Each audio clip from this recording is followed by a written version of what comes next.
Ladies and gentlemen, please welcome Ruth Malhotra, Assistant Editor of Patheos.com Faith and Family Channel.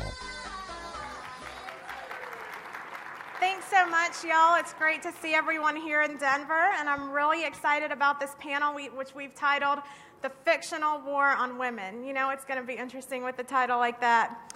And you know, this whole war on women in the campaign cycle was on display yesterday afternoon before the big debate. Now, I know most of y'all probably watched it on television. We're pretty pleased with the results. I actually got to be on campus at the University of Denver, and what I witnessed right before the debate was Republican women were dressed in patriotic attire, they were handing out chocolate, and get this, the Democrat women were dressed in fuzzy pink vagina costumes. They were handing out condoms on campus right before the debate. Can y'all believe that? Well, I saw it, and I have pictures to prove it. I wish I could share those with y'all, but they weren't G-rated enough for this gathering. But I was really shocked, and with my experiences, it takes a lot to shock me. But, you know, then I got to thinking, maybe we should see this as evidence of some divine plan. You know, chocolate makes Republicans happy, and condoms make sure that Democrats can't make any more Democrats.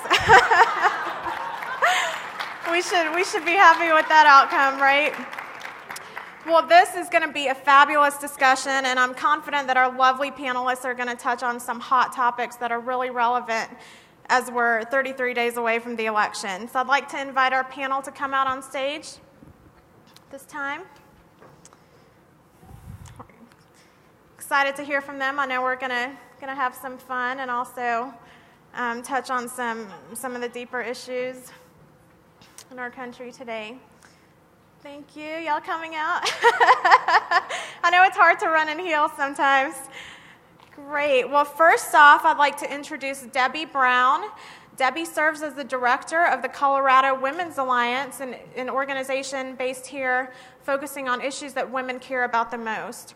She directs messaging, marketing, manages several nonprofit initiatives, and she's worked for causes and candidates at every level, including 2 federal races. Very impressive. Debbie's also the founder of the Colorado campaign and, again, works on really high-quality strategies that touch on some of the most important debates of our day. She's an advocate for school choice and other free market principles. I really believe, as many of y'all do, school choice is one of the defining issues of our time, and I hope she'll touch on that. But we're so pleased to have her. She's making a huge impact both within and beyond this state. Please help me welcome Debbie Brown. Thank you. Thank you. Good afternoon. It's a pleasure to be with you today. I want to let you know one of the most coveted demographic groups you'll find in Colorado is a suburban mom from Arapahoe County, which is also what I am. And I want you to know, let's shout out for Arapahoe County. I want to let you know that birth control is not the key issue deciding my vote this election. I think that's good news. Let's have a conversation about the war on women. On August 26th, my husband and I did something that we hadn't done before. We took our firstborn daughter to college. While this may not seem like an important milestone, it really was for us. We went across several states, and over the course of the weekend helped her unpack, met her roommate for the first time, and heard some inspiring speeches from the faculty. I kept my emotions in check almost all weekend, mostly because I knew she was at a great place. A small liberal arts college in the middle of Michigan that actually doesn't take federal money. Perhaps you've heard of Hillsdale College. I know. That'll make any parent proud. But as we were leaving and going by her dorm room for the last time that morning, a song came on the radio from Stephen Curtis Chapman called Cinderella. And at the same moment, it started to rain. And my husband will tell you it was that exact moment that my tears started to flow. But the reason that they stopped is a powerful story for me personally, and maybe you can relate. It has to do with the dreams that I have for my daughter. I'll tell you why. When I left, not once did I dream. I hope that she rises to the level and has equal grades with boys in her classes. Not once did I dream I hope that she has equal pay with men that she'll work with when she graduates from college. Are you kidding? I hope she rises to a level of excellence. Not once did I dream for my daughter that she would be like Julia, the fictitious character on President Obama's campaign site. Perhaps you've met Julia. Every stage of her life, from cradle to grave, is defined by dependence on our federal government. I hope that my daughter lives a life of independence and controls her own decisions. Not once did I dream for my daughter. I hope that she becomes famous, like Sandra Fluck, that she goes out, has a national platform, and talks about how we need government-funded and mandated birth control that's paid for by all of you. Thankfully, my daughter dreams of bigger things. The war on women is pathetic, and the war on women is very personal to me. It reduces women like me, women like you, women like our daughters, to be only interested in one issue revolving reproductive rights. We all think about bigger things. The war on women is made up, it's fictitious, and it's built to scare women and ultimately to buy their votes. I'm looking forward to the panel today to tell you more about the research that our organization, Colorado Women's Alliance, has conducted on this issue, and a recent investigation by whosaidyoussaid.com that exposes some of the liberal left's agenda on widening this gap for political gain. It's the ultimate shiny object to distract. You've seen the ads. It's a distraction for women so they aren't paying attention to the bigger issues that face us every day. The economic war on women. I think we'll be talking about that a little bit today. Joblessness, poverty, food stamps, the fact that economic policies that are in place today are hurting women in Colorado and across our country. It affects our personal independence, and it affects our very financial security. That's a real war on women. And it also distracts us from atrocities that are going on across the globe. Really? We're concerned about birth control in America, and that's considered a right that's being taken away from us? When there are women across our world that are dealing with issues every day of not having any control over their independence, are not being educated, are being controlled in ways American women can't even fathom. What are the bigger dreams that we have for our daughters and our granddaughters? What are the bigger dreams we have for ourselves? Victimhood, chronic dependency. What matters more than the dream I have for my daughter, frankly, is the dream that she has for herself. You see, I'm very proud of my daughter. She dreams about economic independence, empowerment. She has the freedom to excel and the freedom to make her own life decisions. Thank you so much.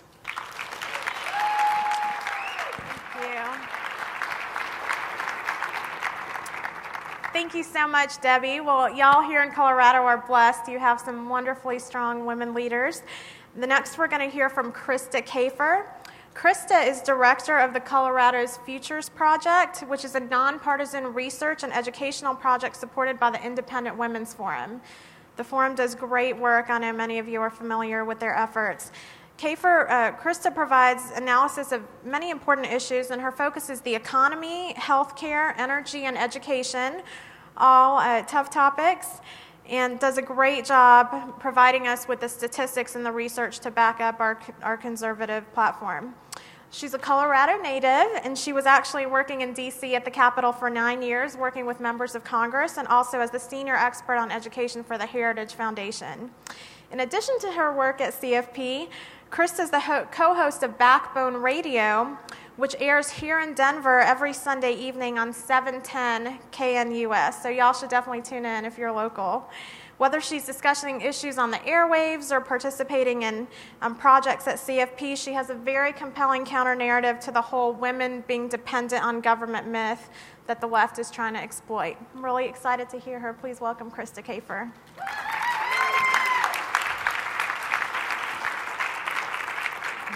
And thank you for that introduction.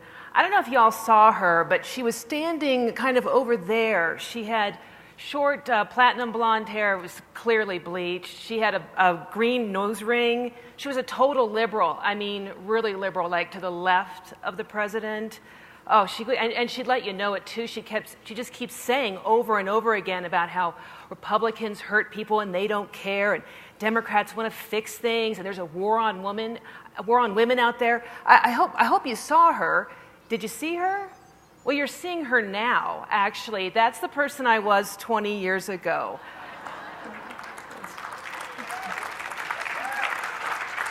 I have to admit, I do look a little bit better with darker blonde hair and not that short platinum stuff. But I know it might be kind of hard to believe that that was me once upon a time. And once upon a time, the war on women rhetoric worked on me.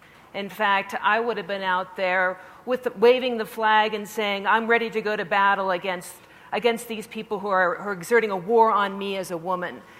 And they were tapping into things that were very real for me. Anxieties about the future, concern about the poor, concern about injustice. And if you think about what the president delivered last night, what the Democrat Party is doing, what the commercials are all about, particularly those that are geared to women, it is tapping into those two things. Anxiety about the future. Who will take care of me? Who will help me when things go wrong? And what about injustice? When I see a child that can't read, when I see a person who is too poor to be able to put food on the table, when I see these things, who will help them? And so the Democrat Party comes in with their rhetoric and says, well, we'll help them because we care. We'll help them. And they're able to satisfy those very real anxieties. Now, you might have noticed I'm a little bit different than the person that I was 20 years ago. In fact, the war on women has absolutely no effect on me as rhetoric goes now. In fact, I'm fighting that very specious rhetoric that is coming out of the Democrat Party. The question is, how did I get from there to here? And I will say that I actually remember the very moment that it happened. I was walking down the street. I was sort of near North High School, or East High School, for those of you who know where that is. And I remember this thought came into my head. It said, Krista, you say you care about the poor, but what are you doing about the poor? And it was that cognitive dissonance that lodged like a splinter in my mind, the value of caring for the poor in contrast to my lack of action, that cognitive dissonance. And that put me on the road to the person I am today, a person who espouses smaller government, limited government, that protects our rights to life, liberty, and property, and also a very active civil society that contributes personally their own money, their own time as volunteers. But it's cognitive dissonance, that one thought that was like a piano dropping out of the sky, that put me on that journey, was more powerful than every argument that every conservative had given to me up until that point. Cognitive dissonance, because it snuck in like a splinter. It never aroused my defenses. And previously to that, when people came at me, they would say, Krista, you're wrong. Krista, you got all the facts wrong. Let me give you the facts. Let me show you how wrong you are. And I would put up a defense and say, and I'd come back at them, waving that sword. And so I would say that cognitive dissonance is far more powerful than the sword of powerful rhetoric. And that's why I started the Colorado's Future Project with the help of the Independent Women's Forum, is that we are giving the tools to you as well as the tools on that website for people to make that journey. I sometimes characterize it as a soft place to land because you're not going to see anything on there about Fox News. I don't even call it the president by name.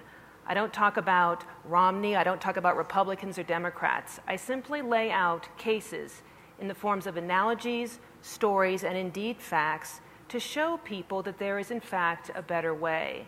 And there's a quiz on there that people can take that will start that process of cognitive dissonance, that will show them what they think and what really is may not actually be the case. There are some very powerful things on there, even though they've got a bit of a soft touch. And so as we go forward with this panel, I hope that you will start to have a little bit of hope in your heart for that lost daughter, lost sister, lost friend, the one for whom the war on rhetoric or the war on women, that divisive rhetoric, is such a powerful weapon, that there is hope that that person can go from the crazy, platinum blonde-haired girl with the nose ring to the person that you see today.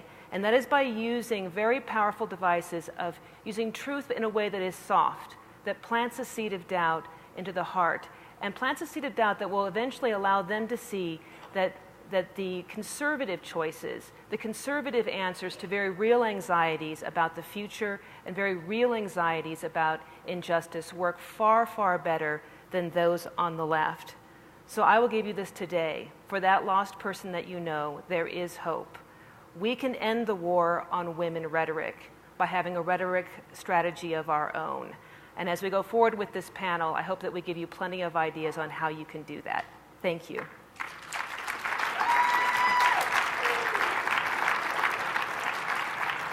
Thank you so much, Krista. It's great to hear testimonies like that and really encourages us that change, the right kind of change, is possible. Our next speaker has had so many groundbreaking accomplishments, and I'm thrilled that she could join us today. The Honorable Cynthia Loomis was elected to the U.S. House of Representatives in 2008. She graduated from the University of Wyoming, and in 1979, she became the youngest woman ever elected to the Wyoming legislature. She then returned to the University of Wyoming for a law degree. She clerked at the Wyoming Supreme Court, practiced law, and served a total of 14 years in the Wyoming House and Senate, where she focused on natural resources and taxation issues. Certainly not easy issues to tackle, but she did it very well, and we're very inspired by her example.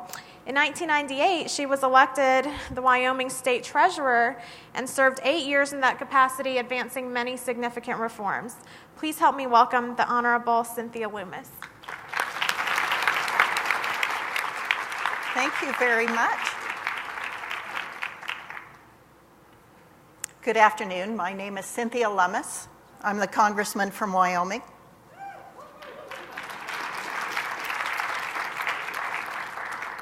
And I want to use my introductory time to tell you what I believe both parties are doing wrong when it comes to communicating with women. There are two elements to communicating with women. Now, I believe this is true also with minorities. The message matters, and the Democrats have forgotten that. The Democrats elected a messenger to be president. People liked the way he looked. They liked that he talked about hope and change. But he had no message, no budget, no solutions. That's why Americans are disillusioned in this election. They had the right messenger, and they had the wrong message. Republicans have the right message. This election is about the debt, the deficit, jobs, and the economy. That's what women care about. That's what Asians care about. That's what blacks care about. That's what Hispanics care about.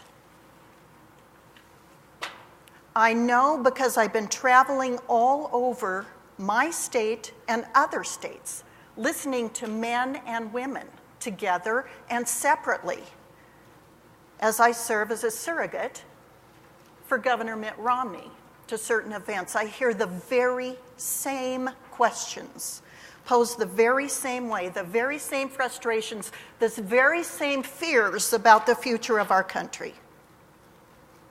So I know that this election is about the debt, the deficit, jobs, and the economy for women, for men, and for ethnics of all kinds in this country.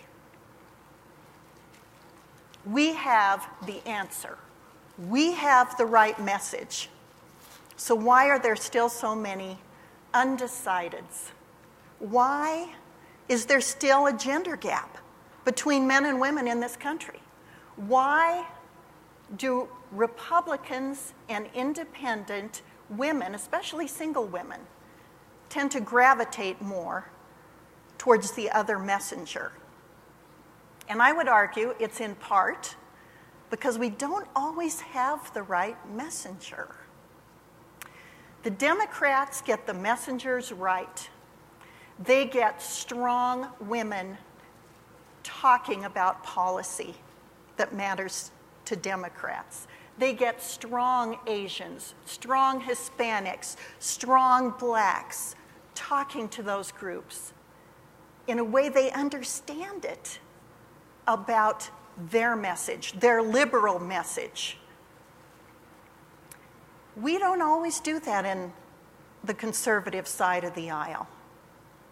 We don't always put our strong women, our strong Hispanics, our strong blacks, our strong Asians center stage to talk about these things. The message matters, but the messenger matters too. We can beat them in the message war. We have the right message. We now need to beat them with the messengers. Case in point,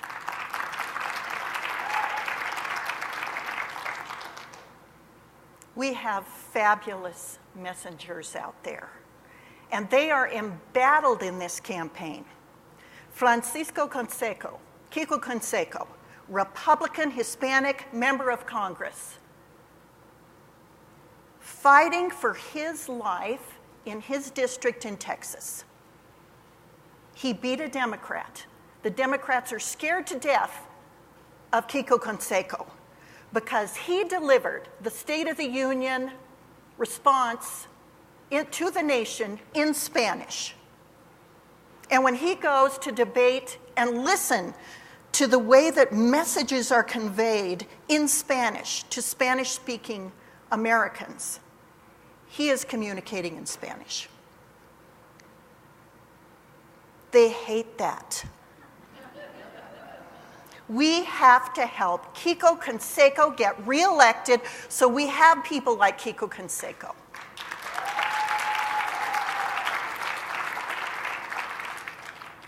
People like Alan West.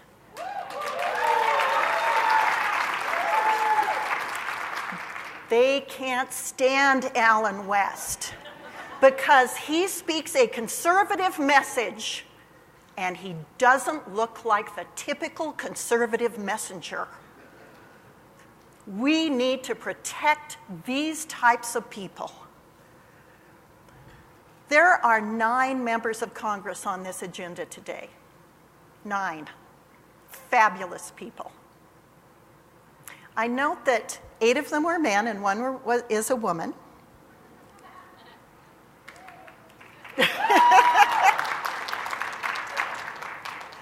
I also note that the woman is on a noontime panel and the men had prime time solo speaking slots.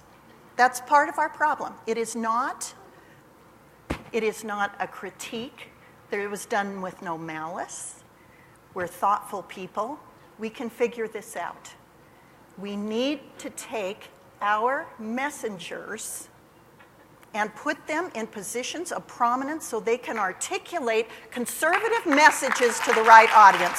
Thank you very much.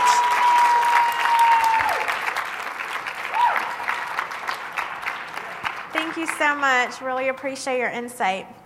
Our next speaker, Kate Obenshane, is author of the new book, Divider in Chief, The Fraud of Hope and Change. And I really encourage y'all to get a copy and read up on this before the election. Kate is a popular speaker and commentator. She's on national TV, on the radio, and she's really spent her career championing the message of liberty and emphasizing to young people the blessings of freedom that we have here in America. Kate served as chairman of the Virginia GOP from 2003 to 2006, where she led the fight against tax increases and really took on the expanding role of government. She was also an advisor to former Governor George Allen and served as his Senate Chief of Staff. Most recently, she served as vice president of the Young America's Foundation and the Reagan Ranch. Kate, that's right, we love YAF and the Reagan Ranch.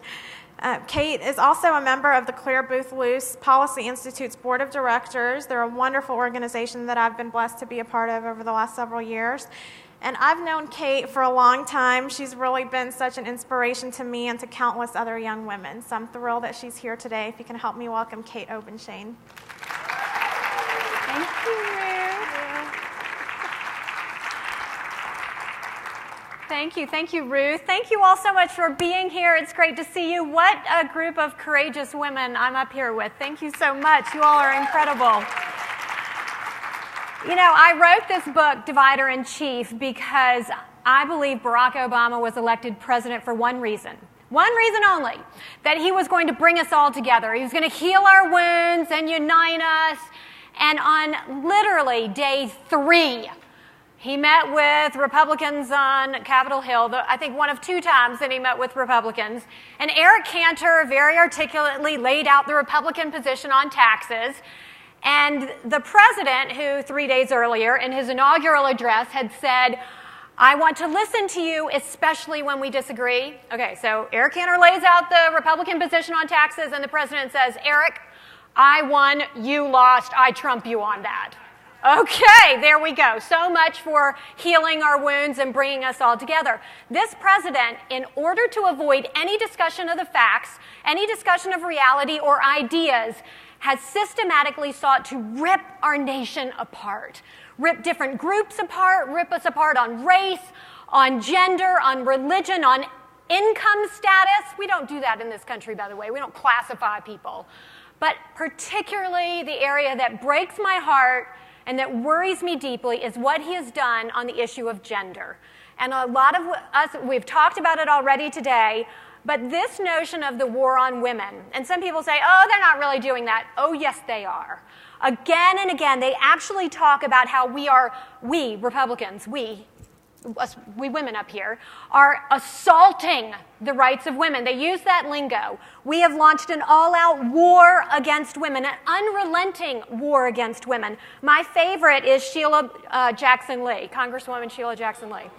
Yeah, okay, listen to what she said as she, as the uniter-in-chief is leading her. She said, I think the next act will be dragging women out of patient rooms into the street and screaming over their bodies as they get dragged out of getting access to women's health care. That's what we're going to do. That's what they want to convince women that Republicans and conservatives want to do. They talk about how we're in a war. All right, but what they don't talk about is how the left talks about women, particularly about conservative women. Juan Williams, I really like Juan, but he's a Democrat. He said, Ann Romney looks to me like a corporate wife. That's after she gave her beautiful speech. I know. Can you believe that? Of course, Hillary Rosen, an Obama advisor who they say they never knew, we don't know her very well, visited the White House 36 times. She said that Ann Romney had actually never worked a day in her life. Therefore, she had no right to comment. Chairman of the Democrat Committee of South Carolina, the week of their convention, Dick Harpootlian, said that he compared Nikki Haley to Eva Braun. Okay, did you hear Barack Obama call Nikki Haley to see if she was okay? Have you heard of President Obama calling Sarah Palin, Michelle Bachmann, any of the great women that we have out there, calling them after they have their character, their children, after they have been assaulted again and again? No, you never have and you never will. Again and again, the hypocrisy. But look, if there is a war on women, it's not coming from our side. If there's a war on women, it's coming from the other side, and I'm only using their language because they are using it. We need to point out the hypocrisy of this. Women, right now, we are suffering the highest poverty rate in 17 years. Of households that are led by women, 40% of them are in poverty. 40% of those families. And this president is more interested in talking about women's health issues, which, by the way, for him, run the gamut between A and B, abortion and birth control. Those are all of our women's health issues. That's it. And let's look at how this president really views women. Do you remember early on in his tenure as president, his White House was characterized, everybody knew it, it was a boys' club, the good old boys' club. Christina Romer, she said she felt like a piece of meat when she went into the Oval Office. Anita Dunn said, looking back, this place would be in court for a hostile workplace. Again and again, you know what, President, I could give you a list, but I don't have that long. President Obama, he finally was forced to meet with the women in the White House. And you know what he did? He sat down at a dinner with them, looked at his watch, and said, are there really genuine concerns here I need to know about? This is the president that is so concerned about supposedly advancing women. We know he's not concerned about genuinely advancing women. He's concerned about a radical agenda of promoting universal abortion on demand and gay rights. That's what their objective is in the world, not just in America, but in the world. That is their objective. And yet, what he does is he patronizes women. This ridiculous notion that Republicans are launching an all-out war on women needs to be challenged. Campbell Brown, she's the former CNN anchor, she came out and said that women are tired of being patted on the head or treated as wards of the state. They simply want to be given a chance to succeed based on their talents and skills. This is a former CNN anchor who gets it. The life of Julia, we've talked about that. By the way, it was not the life of Bob. It was the life of Julia. Women need that help from cradle to grave because they just can't possibly do it on their own. Stephanie Cutter suggesting that women are not concerned about what's happened over the last 4 years. I beg to differ. Women are very concerned about what's happened over the past 4 years. And just yesterday or the day before, it went down, of course, but on his website, campaign website, the president they posted on behalf of the president, vote like your lady parts depend on it. How incredible. Did you see that? They had a graphic, vote like your lady parts depend on it. Well, Dana Lesh, who was incredible, she tweeted that day, she said, I'll vote like one of my lady parts tells me to. We conservatives call it a brain.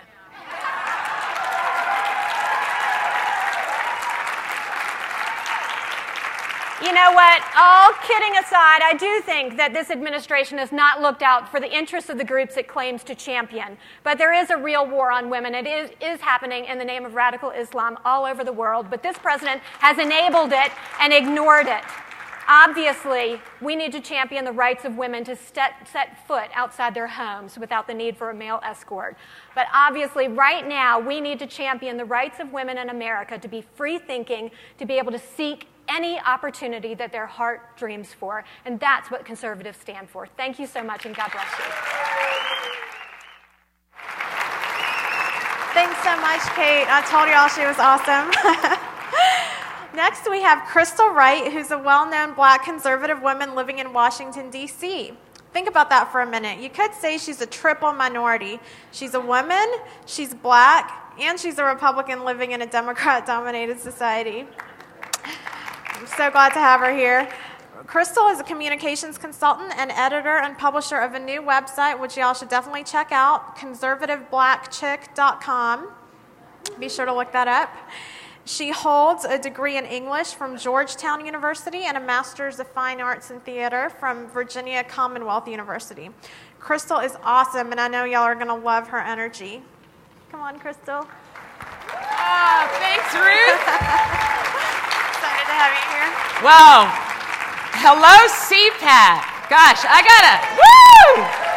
have a tough act to follow, and I'm going to probably be a little repetitive, but I just want to thank y'all for welcoming me so much. And I want to start off by telling you something. You probably have already noticed this. I'm black, I'm a Republican, and baby, I'm a woman too.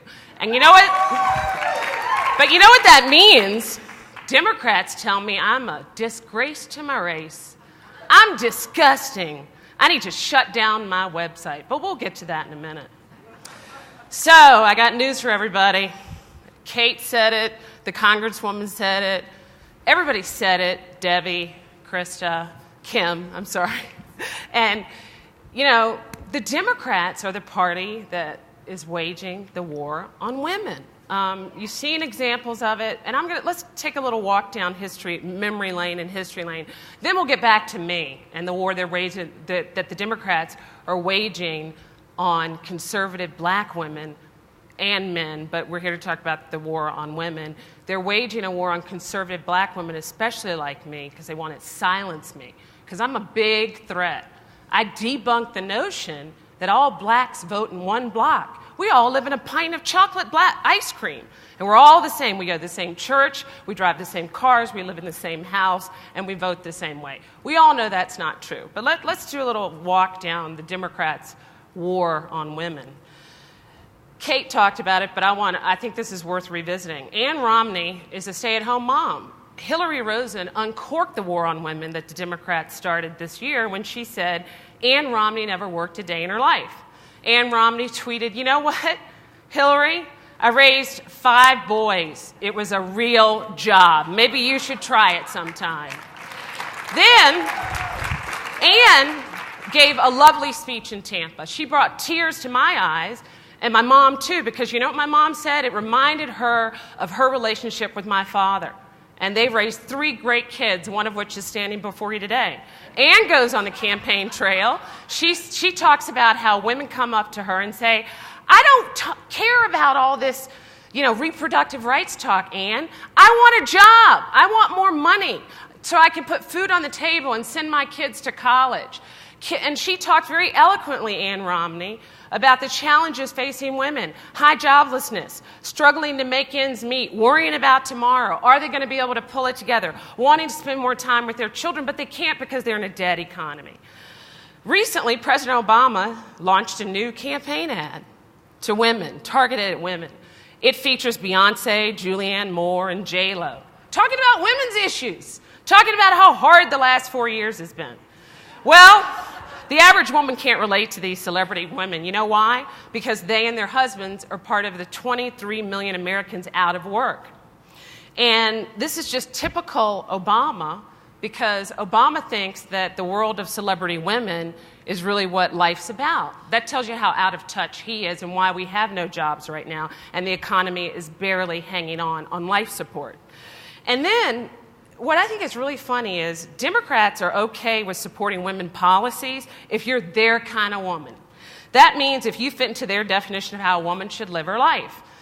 And everybody else, don't bother replying, because you're not really a woman to us. So for Democrats, if you're a working mom or you're a working married mom, and you believe in government-mandated birth control, abortion on demand, public schools giving teens Plan B pills like they are in New York City public schools, contraception, pregnancy tests in public schools, you're a Democrat's kind of woman, and they're going to support your rights. But if you're a woman who has babies out of wedlock that you can't afford, Democrats want to put you on government programs. They want to make sure that you are like Julia, and you have cradle-to-grave government dependency. And I want to tell you a little bit about government dependency policies. They are not economically empowering to women. I don't know if you've noticed that, but they're not. And they're not economically empowering to men. But I want to talk a little bit about black women. 73% of all black babies today are born to women who aren't married. That means the women are raising the kids in fatherless households. In 1964, that number was 23%. So it doesn't look to me like Democrats' policies are helping black women. In fact, it looks to me like these policies have black women and Americans in general enslaved, in chains. Yes, Joe Biden, your party has blacks in chains and all other Americans. Now I want to talk a little bit about... And by the way, Republicans, we believe in marriage. We believe in independence. And because, marriage means you're not going to be dependent on government policies, and you're not going to probably fall into a life of poverty. But I want to talk to you about another war real quick, and that's a war that the Democrats are waging on black conservatives like me. I started my website a couple years ago, and the name of it, conservativeblackchick.com. I was welcomed, supported, and embraced by Republicans. And you know why? They admired me for my spunk. I tell it like it is. And they said, "Crystal, you're just great. We want you to keep talking." At the same time, Democrats reviled, mocked, and slandered me. And I want to just read you real quickly before I close out my remarks some of the things that I have received via calls, emails, and tweets. I've been called the N-word, a wannabe white Oreo, a house Negro, an offensive puppet, a sellout, and more. And the nasty name calling comes from Democrats. Democrats. Democrats. And I want to I just want to read 2 emails I got recently, and so you can see the vitriol that gets hurled at me, because I'm obviously spreading a message that resonates with people. Quote, "Could your URL be any more offensive to women and blacks? I implore you to either change your URL or shut down your pathetic blog altogether, you're only setting women and blacks back decades by spewing the trash you spew. Additionally, your URL is an oxymoron. And then finally, after the Libyan attacks on our consulate that killed 4 of our diplomats occurred, I tweeted that the anti-Muslim video that an American decided to produce and exercise his free speech had nothing to do with the attack on the Libya consulate. And we know now that is true, right? We know now that the White House and the State Department and the CIA are backtracking on this because it was what? It was an organized attack. So you know what somebody said to me? They tweeted at me, the American Taliban's high-ranking officer should slice your wrist sideways, sweetheart. Then he said, you've got a effing screw loose, hoping a radical cell finds you and drags you behind an effing Ford for miles. So finally, I think it's clear to us that Democrats are waging the war not only on women, but particularly black American conservatives. So I got news for Democrats. I'm not going to shut down my blog. And guess what? The last time I looked, Lincoln freed the slaves. Blacks, you had Republicans who were responsible for passing the 13th, 14th, and 15th Amendments. It was the Republican Party that got the Civil Rights Act passed. And at the end of the day, it will be Mitt Romney who's going to restore dignity to the United States of America because he believes in something called the Declaration of Independence, as he said, and the United States Constitution. And he believes that as a woman, I am free to make my own decision. And particularly as a black American, I know how to choose my own destiny. So November 6th, I'm voting for Mitt Romney, and I know there's a lot of women who are going to do the same. Thank you.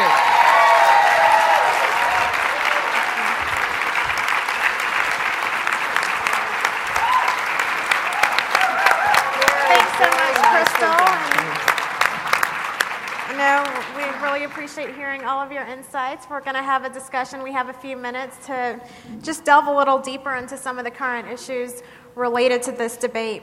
You know, recent studies show, including a study from Gallup about a month ago, show that the greatest single indicator of how someone will vote, especially how women will vote, it's not race, it's not socioeconomic status, it's not geography, it's actually their marital status. And we see overwhelmingly that women who are married support Republicans while single women support Democrats. And if you're married with kids, the gap is even higher. I'd like to just get your insight on this. Does your real world experience reflect this dichotomy, and what do we make of it? I was talking about this question earlier with some folks out in the hall, and they wondered if the Democrats ever sit around and ask, why do we have a man problem? The gender gap is essentially men tend to vote more Republican, women tend to vote more Democrat, but I don't think you never see that in the media, that there's a man problem. Married women, I believe there's statistics that show over time people become more conservative over time. In my walk of life, I do hang out with many married women on the soccer fields and on the football fields, and I think a lot of their issues are more broad because they're concerned about bigger things than just themselves once they're married. They're concerned perhaps about a husband, about children, and they're just in a different stage of life, so they're thinking about different things. I think single women tend to be more professional. They may be worrying about parents, but the lifestyle changes really affect voting behavior. Sure, and to follow up on that, do you think we're kind of moving to where we have two groups in society, maybe women who are married to husbands and women who see themselves as married to the government and dependent on the government for short-term and long-term needs? Well, I think about that life of Julie, and that's definitely what it means to be married to the government. When I think about these issues, it does require me to have a bit of a flashback to 20 years ago when I was that unmarried woman. And I'm still a single woman, but my viewpoint is very different. And I think that Debbie's correct in that I think there's less anxiety about the future when you're facing life with another human being in a marriage. And it's interesting for me, when I hear the horrible things that have come at you and see the horrible commercials that Democrats have for women like me, it makes me angry. On the other hand, I hang out with liberals all the time. I'm in grad school. I've got this, liberal past in my closet. And so I find myself even though I'm sometimes very angry, I find myself surprisingly pitying the person I was and pitying the people that I'm with, and looking beyond the fact that I want to shake them and say, please wake up. I want to see what it is that is beyond what looks like idiocy on the surface, and that is true values. And in this case, the value of anxiety, which I think is stronger in single women, and just that reaction to injustice. So even my married girlfriends who are liberal, they feel this reaction to injustice. And I think it is important that conservatives begin to refine their messages so that they speak to those two things. Why is the Republican or the conservative message a better solution to the anxiety about the future? And why are conservative solutions better about fixing injustice and getting at those two things in a way that will satisfy those values? And so I think that there's got to be a strategy that sort of hits both the married woman and the single woman who are tempted to embrace the liberal side when in fact it is the conservative side that has solutions. Thank you. Anyone else want to weigh in on the marriage gap? Yeah, I agree. And I think some of it is about how we're framing the narrative and the message. And we need to talk, every one of the speakers today has talked about the empowerment message, right? And I think where the Democrats do a better job is they talk to single women, they prey upon anxieties and fears that we all have as women, whether we're married or single, whether we're aunts, moms, I happen to be single. But we need to say that, you're not weak. Women aren't weak. It's the women who are the glue of society, right? Anne reminded us of that. So I think, it's about the messenger and the message. And we need to do a better job saying the pathway to prosperity is empowerment. It's not dependency, because we know that the changes that Democrats want to bring to welfare reform, taking away the work requirement, I firmly believe, and I know that if people were in a confessional, anybody on government, on a handout where they're not working for money is going to tell you it doesn't give them dignity. It just doesn't. So we need to talk about that in a way that's compassionate. There's nothing wrong. We're not changing the message. We're just talking about it in a way that's compassionate, because women are nurturers. We need the message sometimes delivered in a little different way. That's right. So, may I add absolutely. to that?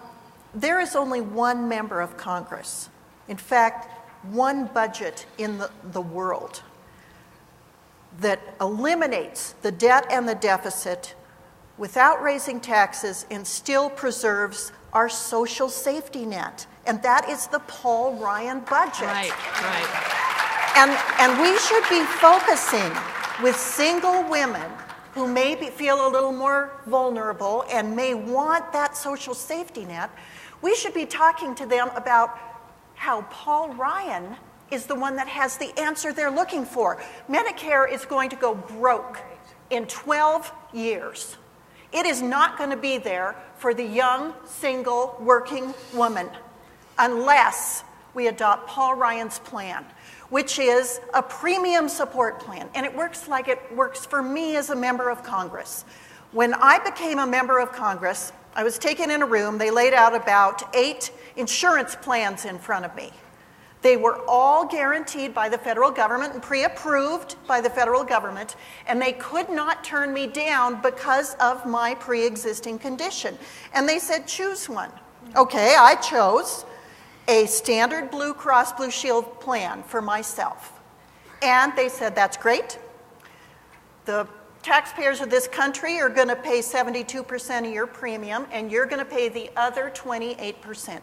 That's how premium support works. That's how Paul Ryan's plan works, just like we have as members of Congress.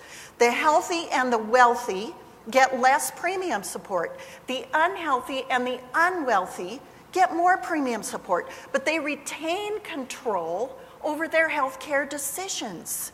It's not going to be about a 15-member panel of unelected bureaucrats. So Paul Ryan's answer is going to preserve the social safety net for anyone who feels vulnerable, and the young people should feel particularly vulnerable to the Democrats' plan of sticking them with the bill for my Medicare without solving the problem and leaving it leaving Medicare unsolvent for those young professional women.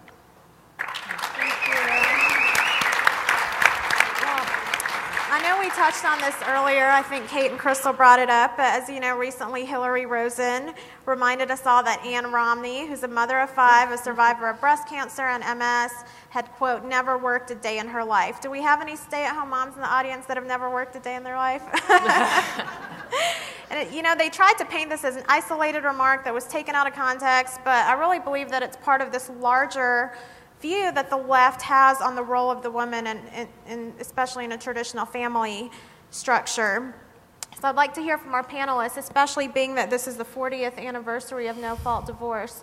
Looking at this in the larger context, do you think that the real war on women is an attack on the traditional family structure? Well, that has been the premise of feminism, from radical feminism, from its earliest days. And I mean, again and again, Ms. Magazine, all these quotes about how in order to allow women to be equal, we need to destroy the institution of marriage. We need to go after the traditional family network. And that has been the goal. It's Gloria Steinem, a woman needs a man like a fish needs a bicycle. That ridiculous rhetoric. And now the problem, one of the major problems is it's institutionalized in our schools and our colleges and universities. This notion that there's something wrong with being in a mutually supportive relationship called marriage, where the center of our society, basically. And there will continue to be an all-out assault. And one of the, just tying back into what we had talked about before, not only is the left's objective this attack on traditional marriage and traditional families, but it is that attack on independence and empowerment, because this government, particularly under Barack Obama, wants the majority of Americans to be in some way dependent on the federal government. It's like Nancy Pelosi said, the best stimulus program is increasing food stamps. But we know, and so does the left, that the minute the majority of the American people become dependent on the government, the democracy is in peril. And that's basically where we are. But I do think, to your point, Ruth, about marriage, I think it is absolutely the left's objective. But of course, you're not going to hear President Obama talking about it, but you are going to see President Obama calling Sandra Fluke and telling her what a great warrior she is, and calling her parents and telling them how proud they should be of her for demanding free birth control. Let me tell you what my mother would be doing if that had been me sitting there. You would not be seeing my mother ever again, basically. So, and to piggyback on what Kate said, and she mentioned this a little bit earlier in her remarks, don't you think it's offensive that Barack Obama picked Julia to be, the life of Julia as part of his re-election pitch to women? Julia never has any kind of male involvement in her timeline. She's a mother, though. Yeah, right, exactly. That's what I'm saying. It was like, but there's never any male throughout her entire. There's no daddy in the beginning, and there's no husband of her father. There's a systematic attack going on, I think, against traditional marriage with the left. And there was a poll that was done, I think it was last year, because I was on Glenn Beck's TV show in a discussion talking about this with Bill Bennett, who is a great warrior on values, and a champion, I should say. And the Pew Charitable Trust, I think, did it. And what they found is women still want men to be their protectors. And I don't mean this in a sexist way. I mean that when women were polled, they said they prefer traditional roles in family. That doesn't mean that they're not going to work, but they do. When they're thinking about a mate, the women that were polled said the fact that their potential mate would have a stable job and some stable income was very important to them. So I think, why are we, and I have a real big problem when Republicans aren't taking up for traditional family values. Doesn't mean that it negates women being CEOs or politicians. It just means that's the glue of moving society forward, and we need to be championing that and standing up for that. Great, thank you, Crystal. I tell you, one of the most heartbreaking things I've ever seen, I lived in the inner city in Washington, D.C. when I was there, and I was befriended by some kids in the neighborhood, and I went and met one of their moms. She had, I think, 8 children, all by different men. She was living at abject poverty. It was clear that she was living on welfare and a number of other kinds of welfare programs. And my first thought was, when I saw her, I met her, she was laying in bed, completely drugged up, with a 2-year-old screaming beside her. And my first thought was, I was angry. But then I thought to myself, when this woman was 12 years old, this is not the life that she had envisioned for herself. She had dreams, and she ended up here. And there are white congressmen, liberal congressmen in Congress who are living out their dreams. Right. And there are feminists at the university who are living out their dreams. And this woman will never, ever live out her dreams because what the government has done for her, to her. And that's what it comes down to. The life of Julia is repellent to me as an independent woman. But it is even more repellent to me when I see the women whose lives have been affected by cradle-to-grave care, liberal, progressive thought in this nation. It is not just what repels me, it breaks my heart. Yep. Thank you.